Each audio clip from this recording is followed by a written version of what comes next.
Hello friends, welcome back.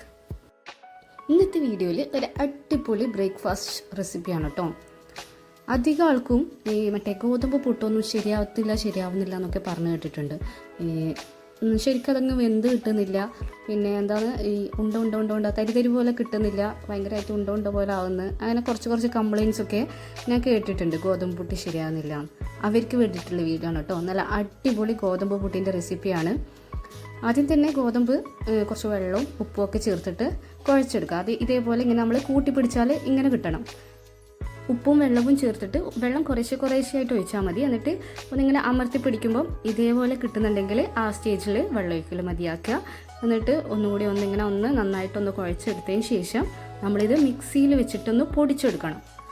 മിക്സിയിൽ വെച്ചിട്ട് പൊടിച്ചെടുത്താൽ നല്ല അടിപൊളിയായിട്ട് കിട്ടും. എന്നിട്ട് പിന്നെ നമ്മൾ സാധാരണ പുട്ട് ചുടുന്ന പോലെ പിന്നെ നമ്മുടെ ഫില്ലിംഗ് ഒക്കെ വെച്ച് തേങ്ങയോ അതേപോലെ നമുക്ക് എന്തെങ്കിലും മസാലാസൊക്കെ ചേർക്കാം. ബീഫ് മസാല, ചെമ്മീൻ മസാല, അങ്ങനെ എന്തെങ്കിലും പുട്ടിൻ്റെ ഇടയിൽ ചേർക്കാം. ബീഫ് പുട്ടിന് അതൊക്കെ നല്ല ടേസ്റ്റാണ് കേട്ടോ, മസാല ചേർക്കുന്നത് നമ്മൾ ഈ തേങ്ങയ്ക്ക് പകരം. അപ്പം സാധാരണ പുട്ട് ചുടുന്ന പോലെ നമുക്കിനി ചുട്ടെടുക്കാം. ഇനി വെള്ളമോ അങ്ങനത്തെ കാര്യങ്ങളൊന്നും വേണ്ട. നമ്മളൊന്ന് മിക്സിയിലിട്ട് പൊടിച്ചെടുത്തതിന് ശേഷം നമുക്ക് പുട്ട് ചുട്ടെടുക്കാം. ഓക്കെ, ഇപ്പം നമ്മുടെ പുട്ട് ഇവിടെ റെഡി ആയിട്ടുണ്ട്. നോക്കിയാട്ടെ, നമ്മുടെ ഈ അരിപ്പുട്ട് ചുടുന്ന പോലെ തന്നെ ഇല്ലേ, അങ്ങനെ കട്ടകളൊന്നും ഉണ്ടാവില്ല.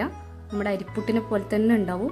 നല്ല ടേസ്റ്റാണ്. എല്ലാവരും ഒന്ന് ട്രൈ ചെയ്ത് നോക്കണം കേട്ടോ. ഗോതമ്പ് ഇഷ്ടമില്ലാത്തവർ വരെ ഈ പുട്ട് കഴിക്കുന്നതാണ് എനിക്ക് തോന്നുന്നത്. ഓക്കെ, അപ്പോൾ എല്ലാവരും ട്രൈ ചെയ്ത് നോക്കണം കേട്ടോ. അപ്പോൾ ഇന്നത്തെ വീഡിയോ നമ്മുടെ ഗോതമ്പ് പുട്ട് എങ്ങനെ ഉണ്ടാക്കുക എന്നാണ്.